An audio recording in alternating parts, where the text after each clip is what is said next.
పరిశుద్ధత. ఈరోజు అంశం పరిశుద్ధత అన్న విషయంలో దేవుని వాక్యం మనతో మాట్లాడుతుండగా ఆ మాటలు విని మనల్ని మనము దేవుని ఎదుట పరిశుద్ధపరుచుకుందాం, దేవుని ఎదుట సరిచేసుకుందాం.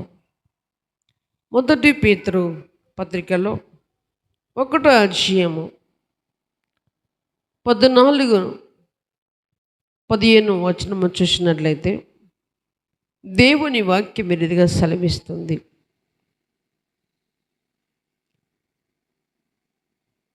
నేను పరిశుద్ధుడనై యున్నాను కనుక మీరును పరిశుద్ధులై ఉండుడని వ్రాయబడి ఉన్నది. మన దేవుడు పరిశుద్ధుడై ఉన్నాడు. మన తండ్రి పరిశుద్ధుడై ఉన్నాం. మరి మనం ఎవరి పిల్లలం?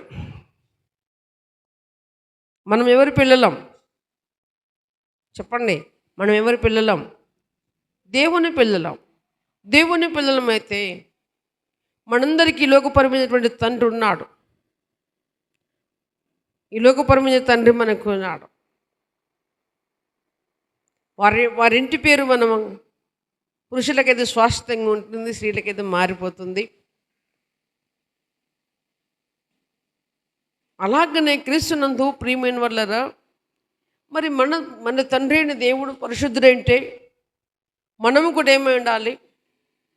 పరిశుద్ధులముగా ఉండాలి. దేవునికి స్తోత్రం. అయితే ఒకప్పుడు క్రీస్తునందు ప్రియమైన అపరిశుద్ధులమే. ఎందుకంటే సత్యం ఎరగక, నీతిని ఎరగక, మనకిష్టం ఉన్నట్టుగా మనము జీవించాం. కానీ ఇప్పుడు పరిశుద్ధులైన దేవుడు మనల్ని పిలుచుకున్నాడు. ఆయన పిలిచిన రీతిని బట్టి మనమందరం ఇక్కడ చేరి ఉన్నాం.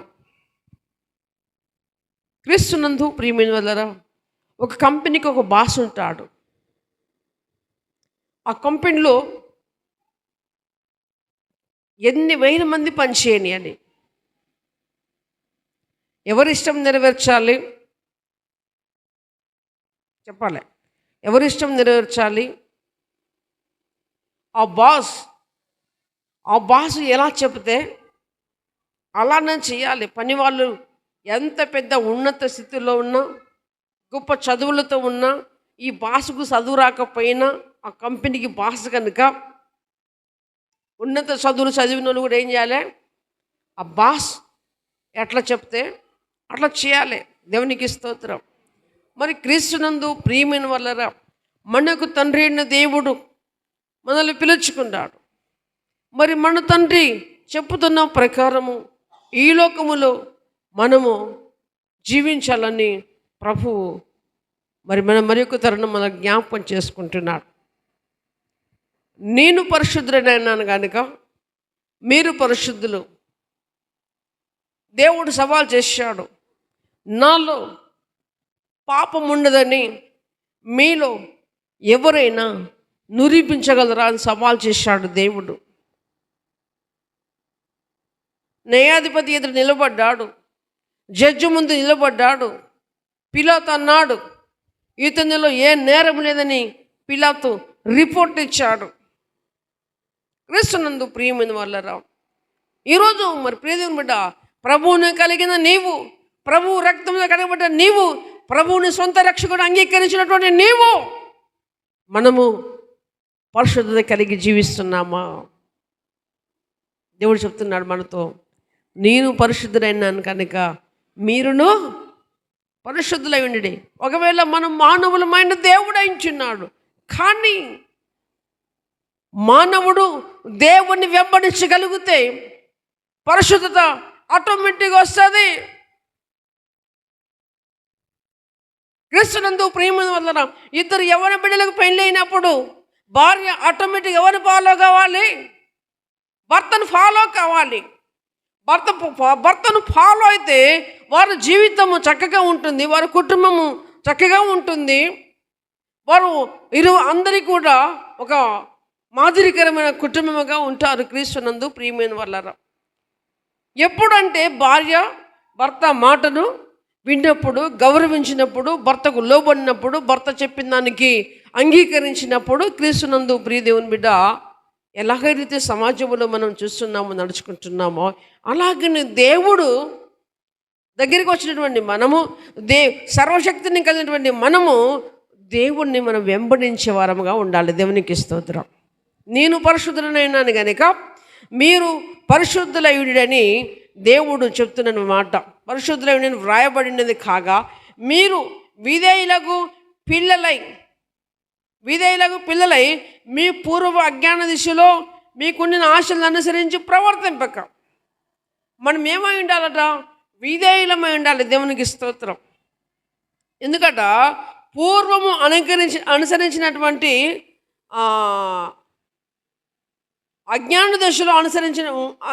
దశలో మీకున్న ఆశల అనుసరించి ప్రవర్తించగా మిమ్మును పిలిచిన వాడు పరిశుద్ధులైన ప్రకారము మీరును సమస్త ప్రవర్తన యందు పరిశుద్ధులై ఉండాలి. దేవునికి స్తోత్రం. దేని యందు? సమస్త ప్రవర్తన యందు. ప్రవర్తన అంటే ఏంటిది? ప్రవర్తన ఏందండి? క్రీస్తునందు ప్రియమైన వాళ్ళరా క్యారెక్టర్. దేవుడు మనల్ని చూసినప్పుడు, దేవుడు మనం పరిశీలన చేసినప్పుడు, దేవుడు మనల్ని ఆవరించాలనుకున్నప్పుడు మన భక్తి జీవితంలో క్యారెక్టర్ కరెక్ట్గా ఉండాలి. క్యారెక్టర్ లేని వారంగా ఉండకూడదు. క్రీస్తునందు ప్రియమైన వాళ్ళరా, మీరైతే ముందుకి ఇదా అజ్ఞాన దశలో ఉంటారు, కానీ ఇప్పుడు మాత్రము ఏం చేయమంటున్నాడు? నేను పరిశుద్ధైన ప్రకారం వీరును సమస్త ప్రవర్తన యందు పరిశుద్ధులై ఉన్నాడు. దేవునికి స్తోత్రం. సామెతల గ్రంథంలో చెప్తాడు కదా, నీ ప్రవర్తన అంతటి యందు ఆయన అధికారానికి ఒప్పుకో. నిజముగా మన ప్రవర్తన అంతట్లో ఆయన అధికారాన్ని ఒప్పుకుంటే మనం పాపము చేయలేము, ఆజ్ఞను అతిక్రమించలేము, కట్టడలను మీరలేము. క్రీస్తునందు ప్రియమైనటువంటి దేవుని సంగమా, ఇంకా మాట చూసినట్లయితే మరి మొదటి తెస్సలోనికీయులకు రాసిన పత్రిక 4వ అధ్యాయము, మొదటి తెస్సలోనికీయులకు రాసిన పత్రిక 4వ అధ్యాయములో 3-5 వచనం చూసినట్లయితే దేవుని వాక్యం రీతిగా సెలవిస్తుంది. 3-5 మొదటి తెస్సలోనిక 4వ అధ్యాయము 3-5 వరకు. మీరు పరిశుద్ధులగుటయే అనగా జారత్వమునకు దూరంగా ఉండుటయే దేవుని చిత్తం మీలో ప్రతి వాడు దేవుని ఎరగని అన్యజనుల వలె కామాభిలాషందు కాక పరిశుద్ధత యందును ఘనత యందును తన ఘటమును ఎట్లు కాపాడుకొనవలెనో అది ఎరిగి ఉండుటయే దేవుని చిత్తమై ఉంటుంది. క్రీస్తునందు ప్రియమైన వాళ్ళ దేవునికి స్తోత్రం. దేవుని యొక్క చిత్తం ఏమైందట? మనము పరిశుద్ధులగుటయే దేవుని చిత్తం. దేవా నా పట్ల నీ చిత్తం ఏంటిది? దేవా నా పట్ల ఉద్దేశం ఏంటిది? దేవా నా పట్ల నీ ప్రణాళిక ఏంటిది అన్నటువంటి పలు రకముల పాటలలో పాడుతుంటాం కదా. అయితే దేవుడు అంటున్నటువంటి మాట పరిశుద్ధులగుటయే దేవుని చిత్తము. దేవునికి స్తోత్రం. పరిశుద్ధులగుటయే దేవుని చిత్తము. ఒక భార్య భర్తకు అన్ని విధాలుగా సహకరించడమే భర్త యొక్క ఇష్టం. అలాగనే ప్రియ దేవుని బిడ్డ, మనము దేవుణ్ణి ఎరుగుటయే, మనం పరిశుద్ధులగుటయే అనగా ఏముండాలి మరి? జారత్వమునకు ఏం పోవాలి? దూరముగా ఉండాలి.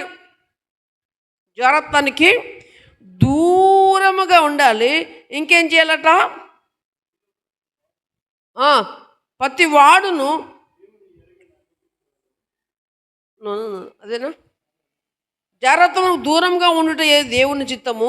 మీలో ప్రతి వాడు దేవుని ఎరగని అన్యజనుల వలె. ఇప్పుడు మనం దేవుణ్ణి ఎరిగిన వారమా, ఎరగని వారమా? దేవుణ్ణి నేను ఎరిగినానయ్యా అన్నోళ్ళు చేయలేవట్టండి. ఎందుకు డౌటు? దేవుణ్ణి నేను ఎరిగినానయ్యా, దేవుడు నా పాపముల కొరకు ప్రాణం పెట్టాడయ్యా, దేవుడు నా కొరకు విమోచన క్రయధనముగా పాప పరిహార్థ బలిగా కల్వరిశుల్లో ప్రాణం పెట్టాడయ్యా అన్నలు ఉంటే చేయలేబట్టాలి గట్టిగా. మరి మిగతా వారంటే ఏంటట? హల్లెలూయా. దేవుణ్ణి ఎరగలేదా? ఇంకా దేవుణ్ణి ఎరగలేదా? దేవుణ్ణి కానలేదా? దేవుణ్ణి చూడలేదా? ఇప్పుడు ఇంకెంతక గుడ్డి బ్రతుకులో బతుకుదాం క్రీస్తునందు ప్రియమైన వాళ్ళరా. ఇంకేమంటున్నాడు? కామాభిలాష యందు కాక. ఇది చాలా రీతిలో ఆలోచన చేసినప్పుడు ఇదొక్కటి కంట్రోల్ చేయగలిగితే, ఈ కామాభిలాష ఒక్కటి కంట్రోల్ చేయగలిగితే తన జీవితాన్నంతా ఒక వ్యక్తి కంట్రోల్లోకి తీసుకోగలడు. దేవునికి స్తోత్రం. ఏం చేయగలగాలి? ఈ కామ అభిలాష కంట్రోల్ చేయగలగాలి. ఇది కంట్రోల్ చేయగలిగితే మనము ధన్యులమే. దేవునికి స్తోత్రం. నిజంగా ఇది కంట్రోల్ చేయడానికే ఇక్కడ రావాలి. దేవునికి స్తోత్రం. ఇది కంట్రోల్ చేయడం కొరకే ఇక్కడికి మనం వచ్చాం. కామాభిలాష మనకు ఏది కనపడతా అది కేవలము లైంగికపరమైనటువంటి విషయమే కాకుండా ఇహలోకములో ఎన్నో మన కళ్ళకు కనపడుతూ ఉంటాయి. అవన్నిటిని కూడా నా జీవితము ద్వారా తృప్తి పొందాలి, నేను అన్నిటి కూడా అనుభవించాలి, అవన్నీ కూడా నా జీవితంలో స్వీకరించాలనేటువంటి విషయంలో క్రీస్తునందు ప్రియమైన వాళ్ళరా, కామాభిలాష యందు కాక పరిశుద్ధ యందును గణిత యందును తనము ఘటమును ఎట్లు కాపాడుకున్న వాళ్ళను. దేవునికి స్తోత్రం. ఏం కాపాడుకోవాలి? ఘనతను పరిశుద్ధతను మనము కాపాడుకునే వారముగా ఉండాలి క్రీస్తునందు ప్రియమైనటువంటి దేవుని బిడ్డ. 2 కొరింథీలో చూసినట్లయితే 7వ అధ్యాయం, 2 కొరింథీ రాసిన పత్రిక 7వ అధ్యాయములో 1వ వచనము దేవుని వాక్యం ఈ రీతిగా సెలవిస్తుంది.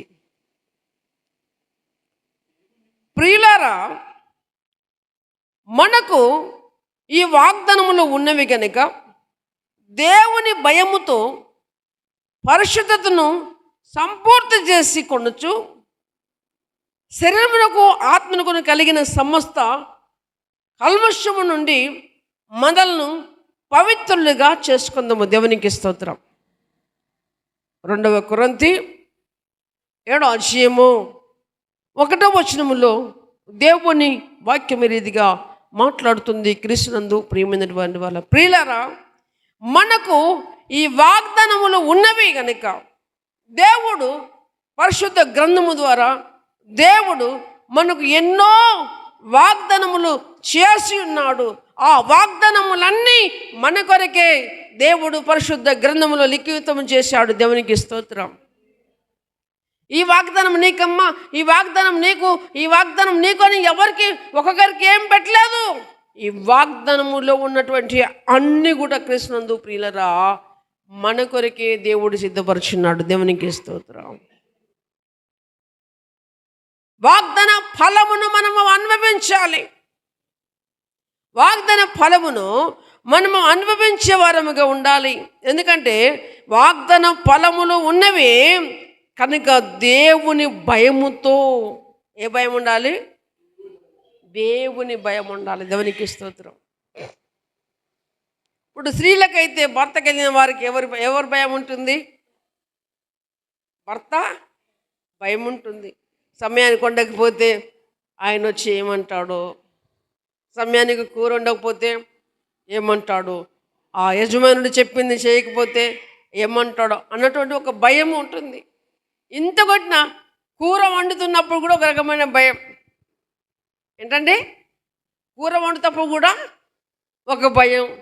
ఇలా ఉప్పు లేదంటాడో, సప్పగా ఉండదంటాడో, మంచిగా లేదంటాడో, ఎన్ని చేసి పెట్టినా కానీ భర్త అంటే స్త్రీకి ఒక రకమైనటువంటి భయం. అయితే దేవుని పిల్లలముగా మరి దేవుడు అంటే కూడా మనము భయం కలిగి ఉండాలి. దేవునికి స్తోత్రం. దేవుని పిల్లలకు ఉన్నటువంటి గొప్ప లక్షణం ఏంటి తెలుసా? దేవుని పిల్లలకు ఉన్న గొప్ప లక్షణం ఏంటిదంటే భక్తి ఉంది కానీ భయము లేదు. భక్తి అయితే ఉంది.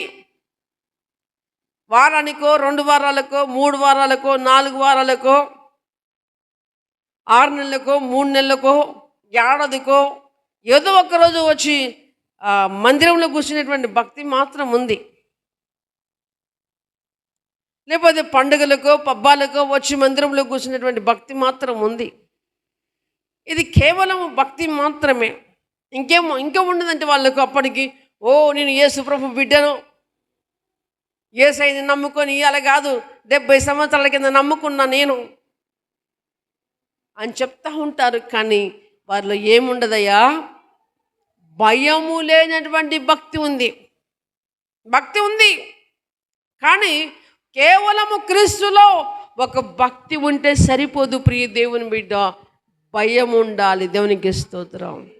యెహోవా యందు భయభక్తులు కలిగి ఉండుటయే జ్ఞానమునకు మూలము.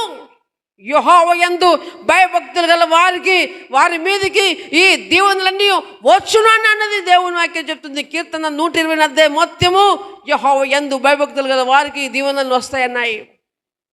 వారి పిల్లలు ఒలవల మొక్కలు ఉంటారంటారు. ఎన్నో రీతులుగా యెహోవా యందు భయభక్తులు కలిగిన వారికి ఆశీర్వాదాలు, వాగ్దానములు ఎన్నో ఉన్నాయి. క్రీస్తునందు ప్రియమైన దేవునికి స్తోత్రం. దేవుని మందిరానికి వచ్చేటప్పుడు ఆచార ప్రకారంగా రావద్దు. నువ్వు వచ్చేదేదో 2 వారాలకో, 3 వారాలకో, 4 వారాలకో, 6 నెలలకో, 3 నెలలకో ఒకసారి వస్తున్నటువంటి వారు ఆ ఒక్కరోజైనా నీ హృదయమును కంప్లీట్గా దేవునికి ఇవ్వగలగాలి. దేవునికి స్తోత్రం. ఆ రోజైనా దేవుని వాక్యము మన హృదయంలో పడినట్లయితే, ఆ రోజు ఆ గింజ మొలవడం స్టార్ట్ అయితే అప్పటి నుంచి నా జీవితమును కట్టుకునేటువంటి ఛాన్స్ ఉంటుంది. అప్పటి నుంచి నా జీవితంలో మార్పు స్టార్ట్ అవుతుంది. కానీ సినిమాహాల్లోపై కూర్చొని పర్ద మీద చూసినట్టుగా చూస్తే ప్రయోజనం ఏమీ లేదు. మైండ్ ఆబ్సెంట్ పెట్టి, బాడీ ప్రజెంట్ పెట్టి, దేవుళ్ళో బాడీ ప్రజెంట్ ఉంటే, మందిరంలో బాడీ ప్రజెంట్ ఉంటే ప్రయోజనం ఏమీ లేదు. చచ్చిన శివముతో సమానం కదా. చచ్చిన శివముతో అందరూ కూర్చుంటారు కానీ ఆ శివము కదలదు, మెదలదు, ఏడుతూ ఉంటారు. వామ్మో వాయ్యో వాయ్యో వామ్మో వామ్మో అంటారు. బతికున్నప్పుడు బుక్కడు బుద్ధ కూడా పెట్టరు. చచ్చినాక మాత్రం వాయో వామ్మో నేను అట్ట చూసుకుందినే, ఇది ఇంట చూసుకుందినే, నేను బతి నువ్వు బతికి దీని చస్తే మంచిగా ఉండే, ఎన్నో రకాలు ఏడుస్తూ ఉంటారు. ఇదంతా మాయ. ఇదంతా మాయా. క్రీస్తునందు ప్రియమైనటువంటి దేవుని బిడ్డ, ఈ వాగ్దానములు మన కొరకు ఉన్నాయి. భయముతో పరిశుద్ధతను సంపూర్తి చేయాలి. దేవునికి స్తోత్రం. ఏం చేయాలి? భయముతో పరిశుద్ధతను ఏం చేయాలట? సంపూర్తి చేయాలి, కంప్లీట్. విద్యార్థికి వాళ్ళ మేడమో సారో ఒక హోంవర్క్ ఇచ్చారనుకో, పొద్దుగాల విద్యార్థి ఏం చేయాలి? బడికి పోయేసరికి ఆ హోంవర్క్ కంప్లీట్ చేసుకొని పోవాలి. ఆ విద్యార్థి ఆ రాత్రి కానీ ఆ పొద్దున కానీ ఆ హోంవర్క్ కంప్లీట్ చేయలేదనుకో, మమ్మీ నాకు ఇలా కడుపు నొప్పి లేస్తుంది. ఏమంటారు? నాకు కడుపు నొప్పి లేస్తుంది, నాకు తలకాయ వస్తుంది, నాకు ఎటున అవుతుంది, అలా బడికి పోను మమ్మీ, ఇవాళ ఒక్క పూట పోనే. ఏం చేస్తారండి? సాకు. ఎందుకంటే ఈ యొక్క సంపూర్ణం చేయలేదు. ఆ స్కూల్లో పెట్టించినటువంటి హోంవర్క్ ఏం చేయలేదు, వాళ్ళు కంప్లీట్ చేయలేదు. ఆ భయముతో ఇప్పుడున్న జనరేషను అప్పుడున్న జనరేషన్ వేరు. నేను చదువుకున్నప్పుడు మా అయ్య వచ్చేది, మా క్లాసులో ఎంతమంది పిల్లలు ఉంటారో వాళ్ళందరూ అయ్యలవ్వలు వచ్చేది. ఓ సారు, ఏంది మావాడు చదువుతలేడు, కోళ్ళకు చేయి, కింద కంప పెట్టు, కోదన్నంది చెప్పేవారు. ఈరోజు ఉందా అది? ఈరోజు ఉందా? లేదు. దేవునికి స్తోత్రం. ఆ రోజు అలా ఉంది కాబట్టి 10వ తరగతి 6 సార్లు ఫెయిల్ అయినా ఈ రీతిగా దేవుడు నన్ను వాడుకుంటున్నాడు. దేవునికి స్తోత్రం. హల్లెలూయా. రియల్ చెప్తున్నా, ఈరోజు పీజీ చేసిన వ్యక్తి కూడా నేను చదివినట్టుగా తెలుగు చదవలేరు. చెప్తున్నాను ఛాలెంజ్. పీజీ చేసిన వ్యక్తి కూడా నాతో చదవలేడు. క్రీస్తునందు ప్రియమైన వారు, ఎందుకంటే అంత స్టడీలో బేస్మెంట్ లేకుండా ఉంటుంది. క్రీస్తునందు ప్రియమైనటువంటి దేవుని సంగమా, అయితే దేవుడు అంటున్నాడు, నీకు ఇచ్చిన వాగ్దానం ఉన్నది కదా, దేవుని భయముతో పరిశుద్ధతను సంపూర్తి చేసుకొనొచ్చు, శరీరమునకును ఆత్మకును కలిగిన సమస్త కల్మషము నుండి. ఆత్మ కలుగుతుందట, శరీరముకు తగులుతుందట. ఏంటిది? కల్ముషం. ఆత్మకు తగులుతుందట, శరీరమును తగులుతుంది. ఆత్మలో ఆలోచన చేయకపోతే శరీరము కంట్రోల్లో ఉంటుంది. ఆలోచన పుట్టకపోతే బాడీ కంట్రోల్లో ఉంటుంది. ఒకళ్ళు తప్పు చేయాలంటే ఇంకొకటి సపోర్ట్ చేయాలి, ఒకడు తప్పు చేయాలంటే ఇంకొకటి ఉపాయం చెప్పాలి. అలాగనే క్రీస్తునందు ప్రియముని వల్లరా దేవుని వాక్యం చెప్తుంది, ఆత్మకును శరీరమునకును కలిగినటువంటి సమస్త కల్మషమును నుండి మనల్ని పవిత్రులుగా చేసుకుందాము. దేవునికి స్తోత్రం. ఎవరు చేసుకోవాలి? పవిత్రులు ఎవరు చేయాలండి? ఎవరు చేయాలి చెప్పండి? దేవుడా మనమా? దేవుడా మనం చెప్పండి. దేవుడు అందరూ చెల్లబట్టండి, మనం అందరూ చెల్లబట్టండి. అటు కాకుండా ఇటు కాకుండా ఇది కొంపలు ముంచే పని అవుతుంది. పవిత్రులను ఎవరు చేసుకోవాలండి? మనమే చేసుకోవాలి. దేవునికి స్తోత్రం. ఆల్రెడీ పవిత్రులుగా చేసుకోవడానికి దేవుడు అమూల్యమైన రక్తం కార్చాడు. నీ చేతిలో ఒక గ్రంథమును పెట్టాడు. దేవునికి స్తోత్రం. ఈ వాక్యము మన బ్రతుకులను మారుస్తుంది. కీర్తన 119, 105 అంటాడు, నీ వాక్యము నా పాదములకు దీపము, త్రోవకు వెలుగు.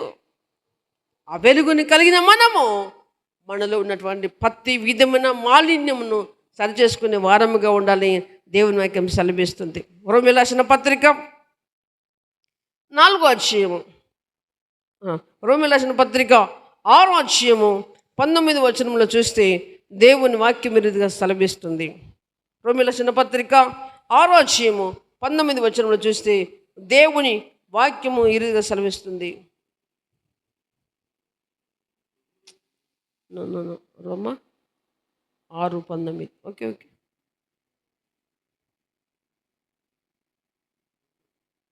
ఓకే.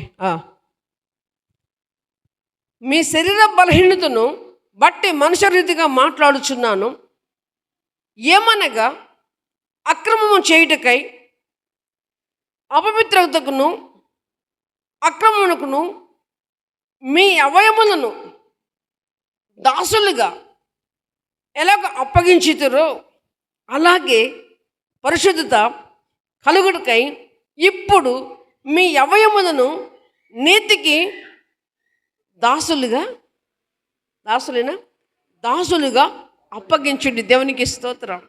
హల్లెలూయా. గమనించాలి, మనం ఇదివరకు ముందు ప్రభువుని ఎరగక ముందు మన జీవితం ఎలా ఉందటయా అంటే, మీ శరీర బలహీనతను బట్టి మనుష్య రీతిగా మాట్లాడుచున్నాను. ఏమనగా అక్రమము చేయుటకై అపవిత్రతకును అక్రమమునకును మీ అవయములను దాసులుగా ఎలాగ అప్పగించుదురో. ఒకప్పుడు మన అవయములన్నీ కూడా అపవిత్రకి ఏమైనాయట? దాసులు. దాసులు అంటే యజమాని కింద దాసునికి ఎలాంటి అధికారం లేదు, నోరెత్తడానికి కూడా అధికారం లేదు. దాసులుగా అప్పగించుదురో, దాసులుగా ఇక్కడ ఓకే 1 మినిట్. అవయములుగా దాసులు ఎలాగ అప్పగించుదురో అలాగే పరిశుద్ధత కలుగుటకై ఇప్పుడు మీ అవయములను నీతికి దాసులుగా అప్పగించండి. దేవునికి స్తోత్రం. సరే, సంథింగ్ పోయిందేదో పోనీ అంటున్నాడు దేవుడు. జరిగిందేదో ఇక అయిపోయి, ఇక నీ దేహము నీ ఆత్మ ఏ విషయములలో ఎన్ని రీతిలకి మనల్ని ఈ లోక సంబంధమైనటువంటి విషయములలో ఎన్ని రీతిలు నడిపించిందో సరే వదిలిపెట్టేసి. అప్పుడు అజ్ఞాన దశలో ఉన్నారు కాబట్టి వదిలిపెట్టేసాయి. కానీ ఇప్పుడు అదే అవయములను నీతికి సాధనములుగా ఏం చేయాలట? అప్పగించాలట. దేవునికి స్తోత్రం. ఎవరికి అప్పగించాలి? దేవునికి అప్పగించాలి. దేవునికి స్తోత్రం. దేవునికి అప్పగించాలి. అప్పగించాలంటే మన ప్రవర్తన అంతట్లో ఆయన అధికారానికి మనం ఒప్పుకోవాలి. దేవునికి స్తోత్రం. మన ప్రవర్తన అంతట్లో ఆయన అధికారం ఒప్పుకోవాలి, అప్పగించాలి. గమనించండి, ఒక కూతురు పెళ్లి చేసినప్పుడు చివరిగా సాగదోలేటప్పుడు ఏం చేస్తారండి? ఎంపుడిని ఎపురాలని పెళ్లి కొడుకుని కట్టుకొని ఏం చేస్తారండి? మా బిడ్డను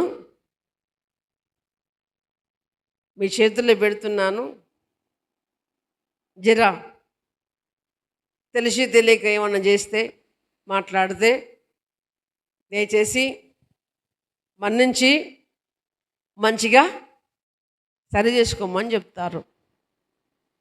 ఓకే, అప్పటితో అప్పగింతలు అయిపోతాయి. ఈ లోకపరంగా ఆ కుటుంబంలో సంథింగ్ ఏమేమి జరిగినా ఏమేమి జరుగుతాయో నాకు అవన్నీ ఇప్పుడు అవసరం లేదు. కానీ ఏదైతే దేవునికి మనం అప్పగింత పెట్టామో దేవునికి స్తోత్రం. దేవుడు నమ్మకముగా దేవుడు మన పట్ల కార్యం చేయగలడు. చప్పట్లు కొట్టి దేవుని నామమున పడదాం. మనము నమ్మిన ప్రభువు మనల్ని మోసం చేసేవాడు కాదు. మనము నమ్మిన ప్రభువుకి మన ఆత్మలు ఎలాగ అప్పగించుకుంటామో అలాగ అప్పగించుకున్న జీవితం నీ కంట్రోల్ అంతా దేవుని రిమోట్లో ఉంటే మన జీవితం అంత ధన్యమే. పరలోక రాజ్యము మనందరి కొరకే. చప్పట్లు కొడదామా? పరలోక రాజ్యం ఎంతమందికి కావాలి అంటే మాత్రము, పరలోక రాజ్యం ఎంతమందికి కావాలి అంటే మాత్రము అందరికీ నేను రెడీ. కొంతమంది ఆయా సందర్భంలో కొన్ని పంచి పెడతా ఉంటారు. పంచి పెడతప్పుడు చూడాలి, అందరూ పరిగెత్తారు అందుకుంటారికి. అయితే నిత్యరాజ్యము పంచిపెట్టేది కాదు, నిత్య జీవం పంచిపెట్టేది కాదు. నిత్య జీవము ఈ భూలోకములో ఉండగానే ఎవరికి వారే సిద్ధపరచుకొని వెళ్ళాలి. దేవునికి స్తోత్రం.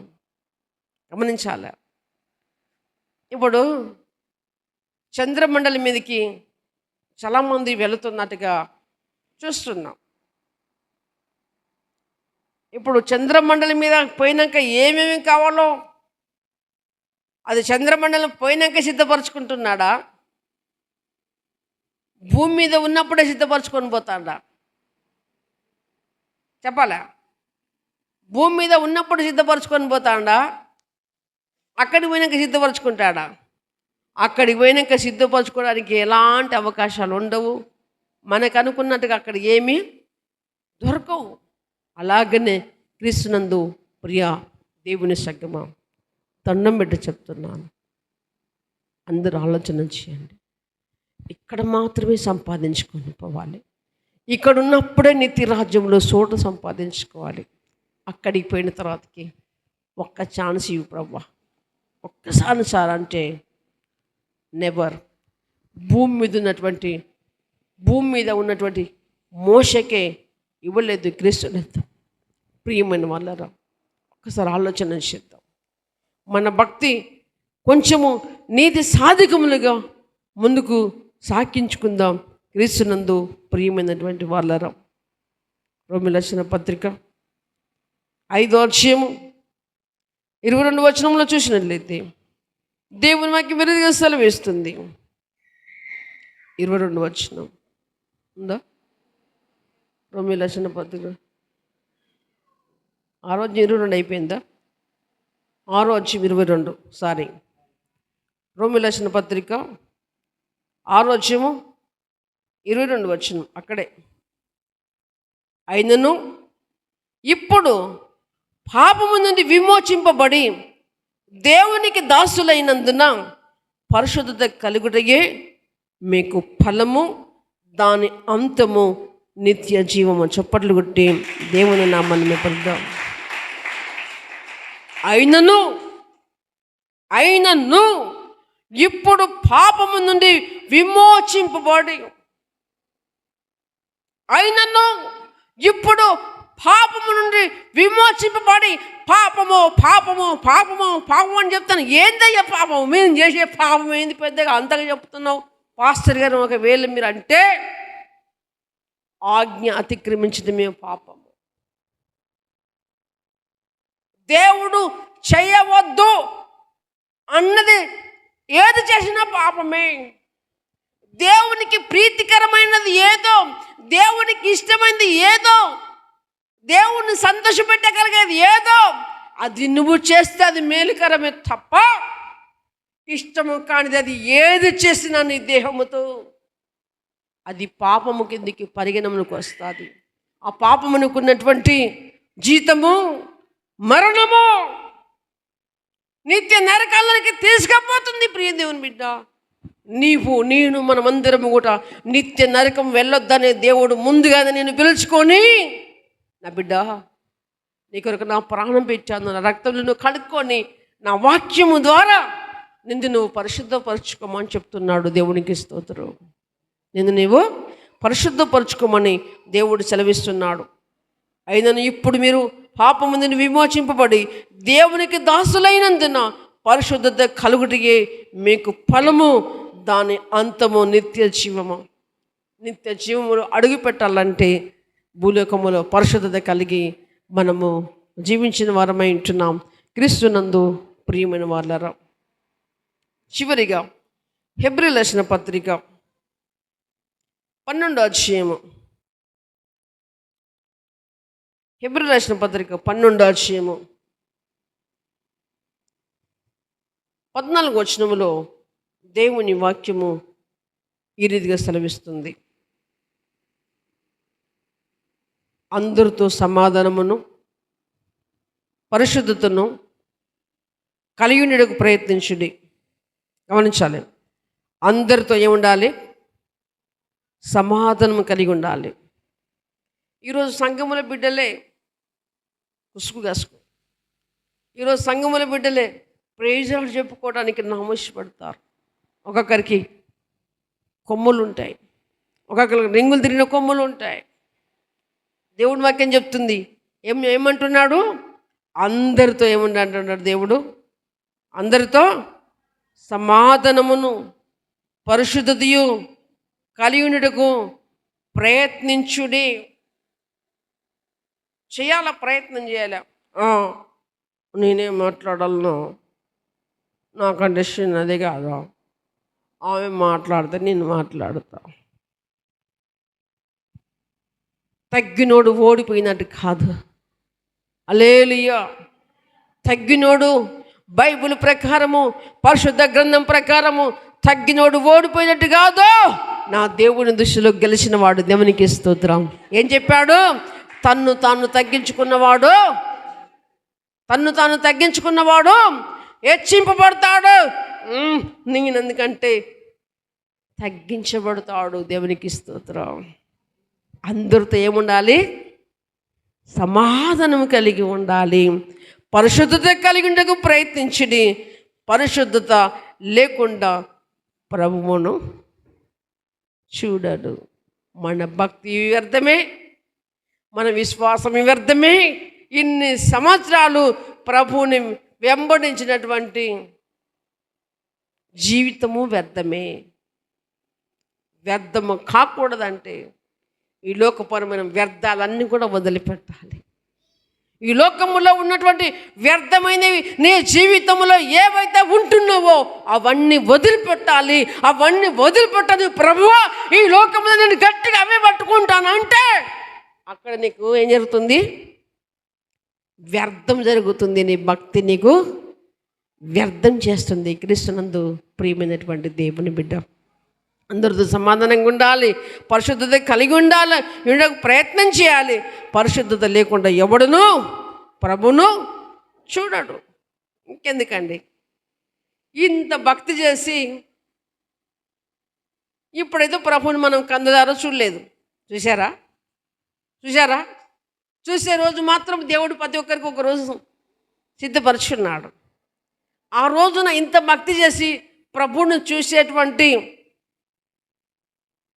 ధన్యత, వాక్యము ఈ లోకములో మనం సంపాదించుకోకపోతే ఈ మన భక్తికి బూడిదతో సమానం. దేనితో సమానము? బూడిదతో సమానం. బూడిద దేనికి పని చేస్తుందండి? మండుద్దా? దేనికైనా పని చేస్తుందా? కదా. కొంతమంది అంటారు బూడిదలో పోసిన పన్నీరు అంటారుగా. క్రీస్తునందు ప్రియమైన వల్లరా ఈ విషయములో మనమందరము దేవుని ఎదుట మనమే పరిశుద్ధపరచుకోవడానికి ప్రయత్నిస్తాం. పరిశుద్ధులుగా ఉండడం అలాగనైతేనే దేవుని చిత్తమైంటుంది. పరిశుద్ధత లేకపోతే ఎవ్వరును, నేను కూడా దేవుణ్ణి చూడలేను. ఓ సేవకుడా, నేను ఏర్పరచుకున్నాను, మరి నిన్ను పిలుచుకున్నాను కదా, అందరికి చెప్పినావు కదా, ఇక నేను వదిలిపెడతలే, నేను క్షమించేస్తాను అని చెప్పడు. ఆయన దృష్టిలో మీరైనా ఒకటే, ఆఫ్టర్ నేనైనా ఒకటే. కాకపోతే ఈ లోకములో ఫలభరితమైన జీవితము జీవించి అక్కడికి వెళ్ళినప్పుడు మీకు ఇచ్చే గిఫ్ట్ వేరుంటుంది, నాకు ఇచ్చే గిఫ్ట్ వేరుంటుంది. దేవునికి స్తోత్రం. హల్లెలూయా. ఒక బాస్ ఒక బాస్ కింద ఉన్న వ్యక్తి ఒక బిజినెస్ సక్సెస్ఫుల్ చేసినప్పుడు ఏమిస్తాడండి? ఎవరంటారా ఆయన? సూపర్వైజరా, మేనేజర్ అంటారా? బాస్ అంటే హీరోనే, హెడ్డేగా. కింద మేనేజర్ ఉంటాడు, సరే సూపర్వైజర్ అనుకుంటాడు, నాకు అవన్నీ తెలియదు. ఒక పని చెప్పినప్పుడు సక్సెస్ చేస్తే ఏం చేస్తాడు ఆయన? మెచ్చుకుంటాడు. తన శ్రమించిన దానికి బహుమానంగా ఏదో ఒక గిఫ్ట్ ఇస్తాడు. అందరి సమాజం మధ్యములో అతనికి ఏమొస్తుంది? ఘనత వస్తుంది. హల్లెలూయా. అయితే బాసు దృష్టిలో మిగిలిపోతాడు. ఈ వ్యక్తి నమ్మకమైన వ్యక్తి, ఇతనికి ఏ పనిచ్చినా చేయగలడు. అవును ప్రియరా, అవును. మన తండ్రి అంటున్నాడు, ఒక దినమున బలా నమ్మకమైన మంచి దాసుడా, ఈ కొంచెములో నువ్వు నమ్మకం ఉంటేవి అని మన ప్రభు కూడా ఒకరోజు చెప్పే రోజు రాబోతుంది. దేవునికి స్తోత్రం. దేవుడి కొద్ది మాటలు ఆశ్రయించి దీవించి మన జీవితంలో ఫలింపచేయును గాక. ఆమేన్, ఆమేన్.